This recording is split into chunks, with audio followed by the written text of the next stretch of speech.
Hello students, welcome back to my YouTube channel. आज की इस वीडियो के अंदर हम admission of a new partner का सबसे लास्ट टॉपिक करेंगे, जो कि सबसे मोस्ट इम्पोर्टेंट है। पेपर के अंदर से आपको इस टॉपिक में से क्वेश्चन एक ज़रूर मिल जाएगा।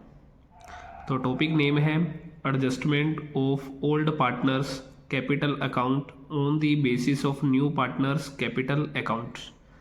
कि इसका मतलब ये हुआ, हमने ओल्ड बंदों का, जो हमारे ओल्ड पार्टनर होंगे, उनका कैपिटल अकाउंट हमने एडजस्ट करना है नए बंदे के कैपिटल के बेस पर। तो मैं एक आपको इलस्ट्रेशन करवा रहा हूँ, जो कि admission of a new partner की इलस्ट्रेशन 86 है। जैसा कि क्वेश्चन है, Ishu and Vishu are partner, profit sharing ratio 3:2 है। Their balance sheet as at 31 March 2022। हमें कुछ लायबिलिटीज़, कुछ असेट्स गिवन है और इसी के साथ हमें कुछ एडजस्टमेंट भी गिवन है।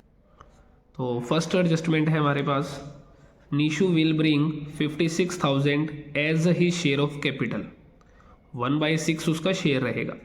सेकेंड है, goodwill of the firm is valued at ₹84,000 and Nishu will bring his share of goodwill in cash. Plant and machinery will be appreciated by 20% and all debtors are good and there is a liability of ₹9,800 included in creditor that is not likely to arise. तो सबसे पहली जो adjustment करते हैं हमारे पास है, Nishu will bring 56,000 as his share of capital. तो ये जो एडजस्टमेंट है, इसका इफेक्ट पार्टनर कैपिटल अकाउंट पे जाएगा। तो सबसे पहले हमने रीवैल्यूएशन अकाउंट की जो है एडजस्टमेंट वो देखनी है। जैसे इसकी ये थर्ड एडजस्टमेंट है, plant and machinery will be appreciate by 20%। तो प्लांट एंड मशीनरी 70,000 का है, इसका 20% जो कि हमारा प्रॉफिट होगा, 14,000 रुपीज़ बनेगी अमाउंट। तो इसे हम क्या करेंगे, रीवैल्यूएशन अकाउंट की क्रेडिट साइड में लिखेंगे बाय प्लांट एंड मशीनरी। ठीक है जी, 14,000 इंक्रीज हो चुकी है। तो सेम हमने क्या करना है, बैलेंस शीट में भी जाना है, 70,000 की ऑलरेडी है, 20% इंक्रीज करके तो हमने बैलेंस शीट के अंदर इसे मेंशन कर देना है, प्लांट एंड मशीनरी 84,000 की। नेक्स्ट है हमारे पास, ऑल डेटर्स आर गुड। तो मतलब ये कह रहा है कि सारे के सारे डेटर हमारे अच्छे हैं, मतलब हमें कोई भी नीड नहीं है इस प्रोविज़न को बनाने की। मतलब ये प्रोविज़न अब मेरे लिए क्या है, प्रॉफिट है। तो प्रॉफिट है, इसे मैं रीवैल्यूएशन अकाउंट की क्रेडिट साइड में लिखूंगा बाय प्रोविज़न के नाम से। मेरे पास 7,000 का प्रॉफिट हो जाएगा ये। और डेटर्स जो बैलेंस शीट के अंदर मेंशन किए जाएंगे वो 42,000 के ही किए जाएंगे। तो डेटर्स हमारे पास आ जाएंगे 42,000 के। Next adjustment, there is a liability of ₹9,800 included in creditor that is not likely to arise. तो इस लाइन का मतलब ये है कि हमारे पास एक लायबिलिटी है क्रेडिटर के अंदर जो कि जुड़ी हुई है, तो that is not likely to rise. अगर सिंपल वे में कहें तो वो हमें लायबिलिटी अब पे नहीं करनी। अगर हमें लायबिलिटी पे नहीं करनी तो हमारे लिए क्या है, वो प्रॉफिट है। तो प्रॉफिट है, इसे भी रीवैल्यूएशन अकाउंट की क्रेडिट साइड में लिखेंगे। ठीक है जी, बाय क्रेडिटर के नाम से, क्योंकि हमारे क्रेडिटर्स कम हो जाएंगे और हमें प्रॉफिट होगा। तो जितने के भी हैं उतने रुपीज़ हम मेंशन कर देंगे, 9,800। सेम हमने क्या करना है, बैलेंस शीट के अंदर जो क्रेडिटर्स गिवन है वो 66,000 के हैं। तो अब वो हमारे 66,000 में से हमने क्या करना है, 9,800 माइनस कर देने हैं। माइनस करने के बाद हमारे पास लायबिलिटी साइड में क्रेडिटर्स की वैल्यू जो रिमेनिंग रह जाएगी वो मेंशन कर देंगे 56,200 की, जो कि 66,000 में से 9,800 माइनस करने पर आ रहा है। ठीक है जी, नेक्स्ट है हमारे पास अगली एडजस्टमेंट, इसमें है नहीं, बट एक हमें इन्वेस्टमेंट वाली एडजस्टमेंट दे रखी है। तो क्वेश्चन के अंदर कह रखा है, इन्वेस्टमेंट जिसकी बुक वैल्यू 21 है जबकि मार्केट वैल्यू 19,000 है, मतलब 2,000 की इन्वेस्टमेंट की वैल्यू डाउन जा रही है, तो हमारे लिए ये लॉस है। तो सबसे पहले ये देखना है कि क्या इसका रिजर्व है गिवन। अगर इसका रिजर्व या फंड गिवन है तो उसे वहाँ से एडजस्ट कर लेंगे। अगर रिजर्व या फंड गिवन ना हो तो इसे हम रीवैल्यूएशन अकाउंट की डेबिट साइड में मेंशन कर देते हैं, क्योंकि हमारे लिए फिर ये लॉस था। बट अब ये लॉस जो कि 2000 रुपीज़ वाला है वो हम कवर कर सकते हैं इन्वेस्टमेंट फ्लक्चुएशन फंड से, तो इसलिए इसे हम रीवैल्यूएशन अकाउंट की डेबिट साइड में नहीं लिखेंगे। तो रीवैल्यूएशन अकाउंट के अंदर अब जो हमारा ये टोटल प्रॉफिट हुआ है, ठीक है जी, 14,000 है, एक 7,000 है और 9,800 है। इन सब का हम टोटल कर लेंगे और पार्टनर की रेशो के अकॉर्डिंगली डिस्ट्रीब्यूट कर देंगे। तो लिख देंगे जी to profit transfer to partner capital account Ishu and Vishu, क्योंकि निशु नया पार्टनर है तो रीवैल्यूएशन जो का प्रॉफिट हुआ है वो हम सिर्फ ओनली इशू और विशू के अंदर ही डिस्ट्रीब्यूट करेंगे, क्योंकि वही ओल्ड पार्टनर है। तो इनकी रेशो के अकॉर्डिंगली डिस्ट्रीब्यूट करेंगे। रेशो है हमारे पास 3:2 है, तो रेशो के अकॉर्डिंगली डिस्ट्रीब्यूट करने के बाद हमारे पास प्रॉफिट आ जाएगा 18,480 एंड 12,320। देन टोटल कर देंगे जी 30,800। देन लास्ट में इनका हम टोटल कर देंगे। तो ये हमारा रीवैल्यूएशन अकाउंट हमारा कंप्लीट हो चुका है। अब हमने बनाना है पार्टनर कैपिटल अकाउंट, जो कि सबसे मोस्ट इम्पोर्टेंट है। तो इसके लिए मैंने आपको पिछली वीडियोस के अंदर एक कोड सिखाया था ORCG73ALW वाला। तो इस कोड के लिए अगर आपको फुल वीडियो देखनी है तो उसका लिंक भी आपको डिस्क्रिप्शन में मिल जाएगा।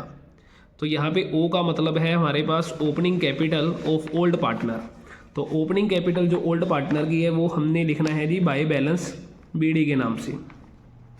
तो बैलेंस शीट के अंदर हम देखेंगे कि हमारे पास कैपिटल कितनी है। इशू की जो कैपिटल है 1,19,000 है और विशू की है 1,12,000। इसे हमने मेंशन कर देना है इशू और विशू के अकाउंट के अंदर, ठीक है जी। 1,19,000 एंड 1,12,000। लो सी ओ हो गया। ओ के बाद है आर की बारी, और आर का मतलब था रीवैल्यूएशन का प्रॉफिट, जो कि हमारे पास डेबिट साइड में प्रॉफिट है। इसे पार्टनर कैपिटल अकाउंट की क्रेडिट साइड में ट्रांसफ़र करेंगे, क्योंकि प्रॉफिट से पार्टनर की कैपिटल क्या होगी, इंक्रीज होगी। तो इसलिए इसे हमने क्रेडिट में करना है। लो जी, ये हो गया हमारे पास आर। आर के बाद आता है सी। सी का मतलब होता है कि नए पार्टनर की कैपिटल। तो जो कि एडजस्टमेंट भी गिवन है, Nishu will bring 56,000 as he share of capital. तो हमने लिखना है बाय कैश या बाय बैंक करके। बट ये बाय कैश या बाय बैंक लिखा जाए ये भी क्वेश्चन के ऊपर डिपेंडेंट करता है। अगर क्वेश्चन में वर्ड बैंक वर्ड यूज कर रखा है तो हम बैंक वर्ड ही लिखेंगे। अगर कैश वर्ड दे रखा है तो हम कैश लिख सकते हैं। सपोज अगर दोनों ही वर्ड गिवन आ जाए तो उस कंडीशन के अंदर हमें चेक करना है कि ओवरड्राफ्ट है या नहीं। अगर ओवरड्राफ्ट है तो बाय बैंक वर्ड यूज़ करेंगे। अगर ओवरड्राफ्ट नहीं है तो उस टाइम आपकी मर्जी है, आप चाहे कैश वर्ड यूज़ कीजिए चाहे बैंक कर सकते हैं। तो अब इस कंडीशन के अंदर हम बाय बैंक वर्ड यूज़ करेंगे 56,000 के लिए। बाय बैंक अकाउंट और नए पार्टनर के अकाउंट के अंदर मेंशन कर देंगे 56,000, ठीक है जी। देन हमारे पास सी के बाद है जी। जी का मतलब था गुडविल। गुडविल भी हमारे पास 2 टाइप से है। एक ओल्ड, फर्स्ट नंबर पे जो आपको बैलेंस शीट में गिवन होगी, सेकंड नंबर के अंदर जो आपको एडजस्टमेंट में गिवन होगी। तो फर्स्ट हम बैलेंस शीट वाली चेक करते हैं कि क्वेश्चन के अंदर बैलेंस शीट के अंदर आपको कोई भी गुडविल गिवन नहीं है, बट एडजस्टमेंट के अंदर आपको गुडविल गिवन है 84,000 की। तो 84,000 का हम 1/6 कर लेंगे, निशु के शेयर की गुडविल निकाल लेंगे। और निशु अपने हिस्से की गुडविल को कैश में ला रहा है, और जब भी नया बंदा गुडविल के अमाउंट को कैश में लाएगा तो उस कंडीशन के अंदर हम वर्ड यूज़ करते हैं बाय प्रीमियम फॉर गुडविल। और इस गुडविल की अमाउंट को हमने बांटना है उनकी सेक्रीफाइसिंग रेशियो के अकॉर्डिंगली। तो सेक्रीफाइसिंग रेशियो अब देख लेते हैं। अगर इस क्वेश्चन के अंदर हमें न्यू रेशियो गिवन होगी तो हम फिर फॉर्मूला लगाएंगे ओल्ड माइनस न्यू करके। अगर हमारे पास न्यू रेशियो गिवन नहीं है तो हम शॉर्टकट लगा सकते हैं। फर्स्ट केस है, फर्स्ट केस के अंदर ओल्ड रेशियो ही हमारी क्या होगी जी, सेक्रीफाइसिंग रेशियो होगी, जो कि 3:2 है। तो मैं पहले 14,000 को 3:2 में डिस्ट्रीब्यूट करूँगा, जो कि मेरी गुडविल की अमाउंट है। तो मेरे पास ये अमाउंट आ जाएगी 5400 एंड, ठीक है जी, 8400 एंड सेकंड आ जाएगी 5600। तो ये मेरा जी पॉइंट हो चुका है। जी के बाद आता है हमारे पास 7 आइटम्स, और 7 आइटम्स मैंने आपको बता रखी हैं कौन कौन सी हैं। तो इनमें से चेक कर लेते हैं 7 आइटम कौन कौन सी है। फर्स्ट हमें जर्नल रिजर्व दे रखा है जो कि ओल्ड बंदों की ओल्ड रेशो के अकॉर्डिंगली ही डिस्ट्रीब्यूट किया जाएगा। तो यहाँ पे हम लिखेंगे जी बाय जर्नल रिजर्व। तो जर्नल रिजर्व की जो अमाउंट क्वेश्चन के अंदर गिवन है वो मेरे पास 9000 है और इसको 3:2 में डिस्ट्रीब्यूट करना है और 3:2 में डिस्ट्रीब्यूट करेंगे तो 5400 एंड 3600 आ जाएगी अमाउंट। ठीक है जी, ये जितने भी 7 आइटम है 3 आइटम है उसमें से सिर्फ ओनली ओल्ड बंदों को शेयर मिलेगा, नए बंदे को कोई शेयर नहीं मिलेगा। देन इन्वेस्टमेंट फ्लक्चुएशन फंड है, लेकिन 2000 की वैल्यू डाउन हो चुकी थी इन्वेस्टमेंट की, तो 2000 हम 5000 में से कट कर देंगे, रिमेनिंग बचेगा 3000 और उस रिमेनिंग 3000 को हमने क्या करना है जी ओल्ड बंदों की ओल्ड रेशो के अकॉर्डिंगली हमने बांट देना है। तो इन्वेस्टमेंट फ्लक्चुएशन जो रिजर्व है हमारे पास 3000 बचता है, उसको 3:2 में डिस्ट्रीब्यूट कर देंगे। तो ये हो जाएगी हमारे पास 7 आइटम्स। क्वेश्चन के अंदर चेक कर लेते हैं कि 3 आइटम्स हैं जो कि एसेट साइड में गिवन होती हैं बट क्वेश्चन के अंदर गिवन नहीं है। तो 3 आइटम गिवन नहीं है। असेट टेकन किसी भी पार्टनर ने नहीं करी और लायबिलिटी किसी भी पार्टनर ने टेकन नहीं करी और विड्रॉन भी किसी पार्टनर ने नहीं करा। तो फिर क्या करेंगे जी, अब आप टोटल करेंगे, टू बैलेंस शीट ही निकालेंगे। क्रेडिट साइड के पार्टनर कैपिटल अकाउंट का टोटल किया जाएगा और उसको डेबिट साइड के अंदर टोटल लिख देंगे। अगर डेबिट साइड में कोई भी आइटम गिवन होगी तो उसको अपने माइनस कर देना है, बट इस क्वेश्चन के अंदर हमारे पास कोई नहीं है तो इसलिए हमने क्या करना है, इशू का टोटल करना है, इस तरफ लिखना है, विशु का भी सेम, निशु का भी सेम, यही प्रोसीजर लगाना है। टोटल हमारे पास लिख देंगे टू बैलेंस सीडी के नाम से और इस सीडी को एक बार हम बीडी भी जरूर करेंगे। अब हमारे पास एक लास्ट एडजस्टमेंट बचती है जो कि मोस्ट इंपॉर्टेंट है इस क्वेश्चन के लिए। एडजस्टमेंट है हमारे पास, capital of Ishu and Vishu will be adjusted on the basis of Nishu's capital and any excess और deficiency will be made by withdrawing या bringing in cash the concerned partner. मतलब ये है कि हमने इशू और विशु के कैपिटल को एडजस्ट करना है नए बंदे की कैपिटल के बेस पर। मतलब नए बंदे की कैपिटल के बेस के अकॉर्डिंगली भी इशू और विशु की कैपिटल कितनी होनी चाहिए। अगर कोई भी कैपिटल उनकी एक्सेस या डेफिशिएंसी बनती है तो वो पार्टनर क्या कर सकते हैं, या तो विड्रॉ कर सकते हैं। अब विड्रॉ का मतलब ये है कि अगर उनकी ओल्ड फर्म के अंदर कैपिटल ज़्यादा है और नई फर्म के अकॉर्डिंगली, नई फर्म का मतलब है कि निशु की कैपिटल के बेस पर जब एडजस्ट हमने कर ली उसकी कैपिटल, तो एडजस्ट करने के बाद अगर उसकी कैपिटल कम बन रही है तो वो विड्रॉ कर सकता है। मगर ब्रिंगिंग का मतलब यहाँ पे ये है कि अगर ओल्ड फर्म के अंदर कैपिटल उसकी कम है बट न्यू फर्म के अंदर उसकी कैपिटल अगर ज़्यादा बनती है तो वो पर्सन जिसकी कैपिटल कम है वो पार्टनर और कैपिटल लेकर आएगा। तो इस लास्ट एडजस्टमेंट का प्रोसीजर सीखना है एक बार हमने। तो लास्ट प्रोसीजर के लिए हमने करना क्या है, सबसे पहले नंबर पे मेरे पास निशु की कैपिटल देखी जाएगी कि निशु की कैपिटल क्वेश्चन के अंदर हमारे पास 56,000 थी और जो कि निशु का शेयर था वो मेरे पास 1/6 था। तो सबसे पहले हमने क्या करना है कि फर्म की कैपिटल को निकालना है और फर्म की कैपिटल निकालने के लिए नए पार्टनर की कैपिटल देन उसके शेयर का हमने कर देना है रेसिप्रोकल। देन पूरी फर्म की जो कैपिटल आ जाएगी 3,36,000। तो ये हमारे पास होगी पूरी फर्म की कैपिटल। अब फर्म की कैपिटल में से ही अब देखो हमने क्या करा, ओल्ड बंदे की, नए बंदे की जो कैपिटल थी हमारे पास निशु की कैपिटल के बेस पर फर्स्ट नंबर पे फर्म की कैपिटल निकाल ली। अब इस फर्म की कैपिटल को हमने करना क्या है जी, न्यू रेशियो के अकॉर्डिंगली डिस्ट्रीब्यूट कर देना है। अब सबसे पहले नंबर पे हमें न्यू रेशियो निकालनी पड़ेगी। अब देखो जी क्वेश्चन के अंदर ये कह रखा है कि जो निशु आ रहा है 1/6 के लिए आ रहा है, बट क्वेश्चन के अंदर ये मेंशन नहीं किया गया कि निशु अपना ये जो शेयर है वो किससे कितना एक्वायर करेगा। जब हमें ऐसी कंडीशन ना गिवन हो तो हम उस कंडीशन के अंदर केस नंबर फर्स्ट मानते हैं न्यू रेशियो का। अगर आपने न्यू रेशियो के भी केस सीखने हैं तो उसका भी लिंक आपको डिस्क्रिप्शन में मिल जाएगा। तो सबसे पहले नंबर पे हमने करना क्या है जी, न्यू रेशियो निकालनी है। तो जो कि नए बंदे का जो शेयर था मेरे पास 1/6 था, तो सबसे पहले नंबर पे मैं लेट करूंगा कि टोटल जो प्रॉफिट है मेरे पास वो 1 रहेगा। ठीक है जी, टोटल प्रॉफिट को हम 1 मान लेंगे। और उसके बाद हमने करना है जी, जो निशु का शेयर था वो 1/6 है, हमने रिमेनिंग निकालना है। रिमेनिंग निकालने के लिए हम 1 में से 1/6 को माइनस कर देंगे जो कि 5/6 आ जाएगा। अब इस 5/6 को ही हमने जो रिमेनिंग बंदे हैं ईशू और विशु उनकी रेशो के अकॉर्डिंगली बांट देना है, जो कि 3/5 एंड 2/5 है। तो न्यू रेशो निकालनी है। तो ईशू, विशु एंड निशु 5/6 इंटू में 3/5, 5/6 इंटू में 2/5 और जो कि निशु का शेयर है हमारे पास वो 1/6 है। तो सोल्व कर लेंगे इसे जी।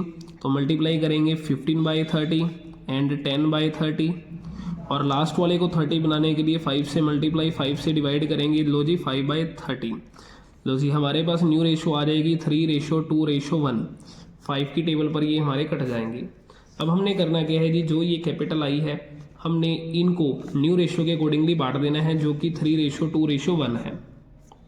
तो सबसे पहले नंबर पे इशू की जो कैपिटल होगी वो 3,36,000 इंटू में हमने करना है उसका न्यू शेयर जो कि 3/6 है। सेम इशू के बाद विशु की कैपिटल 3,36,000 इंटू में 2/6। अगर हम निशु की कैपिटल निकालने हैं तो निशु की कैपिटल ऑलवेज सेम रहेगी 3,36,000 इंटू में 1/6 कर लेंगे 56 आ जाएगा। ठीक है जी। और जो दूसरे बंदे की आ जाएगी हमारे पास 1,12,000 और सबसे ऊपर वाले की आ जाएगी 1,68,000। अब ये जो कैपिटल आई है इस कैपिटल को ही हमने क्या करना है जी, लास्ट में मेंशन कर देना है। इसे हम टू बैलेंस बीडी के नाम से मेंशन करेंगे, टू बैलेंस बीडी, जो कि मेरे पास इशू की थी 168 और विशु की थी 112 और लास्ट में थी 56,000। लो जी अब हमने क्या करना है, लास्ट पॉइंट है हमारे पास, हमने कंपैरिजन करना है। अब देखिए जी क्वेश्चन के अंदर हमारे पास ये इशू है, इशू की जो कैपिटल 1,53,080 रुपीज़ है पुरानी फर्म के अकॉर्डिंगली, जब इशू और विशु पार्टनर थे। बट जब नई फर्म के अकॉर्डिंगली अब इशू की जो कैपिटल होनी चाहिए वो 1,68,000 होनी चाहिए। इसका मतलब ये होगा कि इशू को कुछ पैसा कैपिटल का लेकर आना पड़ेगा और जो पैसा वो लेकर आएगा तो उसे हमने बाय बैंक के नाम से ही लिखना है, क्योंकि क्वेश्चन के अंदर कह रखा है कि जो भी पैसा वो लेकर आएंगे, जो भी विड्रॉ होगा या जो भी ब्रिंगिंग होगी अमाउंट वो कैश की फॉर्म में होगी। तो हम लेकिन बाय बैंक वर्ड यूज़ करेंगे क्योंकि बैलेंस शीट के अंदर हमें बैंक वर्ड गिवन था। तो दोनों का जो भी डिफरेंस होगा वो हमने पुट कर देना है 14,920 एंड हमारे पास अगले का देख लेते हैं जी 134 हैं विशु के, बट नई फर्म के अकॉर्डिंगली उसके कम बनते हैं तो उसको कुछ ना कुछ अमाउंट उसे पे की जाएगी। तो ये कर देंगे जी हम टू बैंक अकाउंट के नाम से, जो कि मेरे पास आ जाएगा 22,720। लो जी अब हमारे पास इन दोनों का आपस में टोटल इक्वल हो गया 168 एंड 134,720 एंड 134,720 सेम हमारे पास हो चुका है।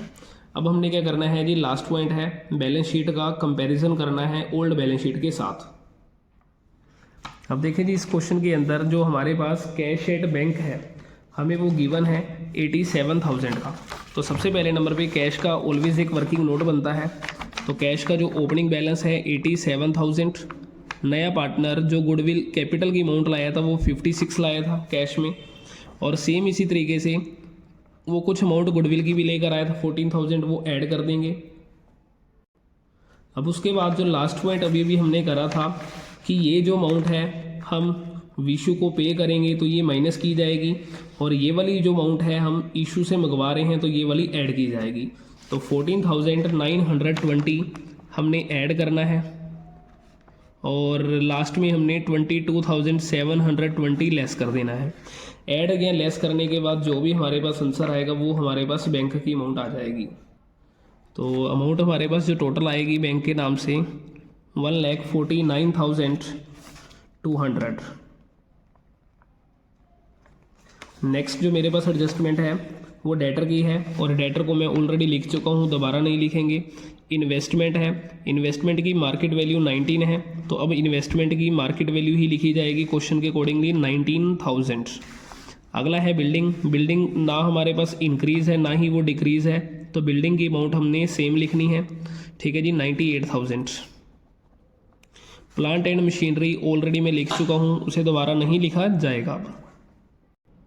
अब लायबिलिटी साइड में से क्रेडिटर हैं, और क्रेडिटर हम पहले ही लिख चुके हैं, दोबारा नहीं लिखेंगे।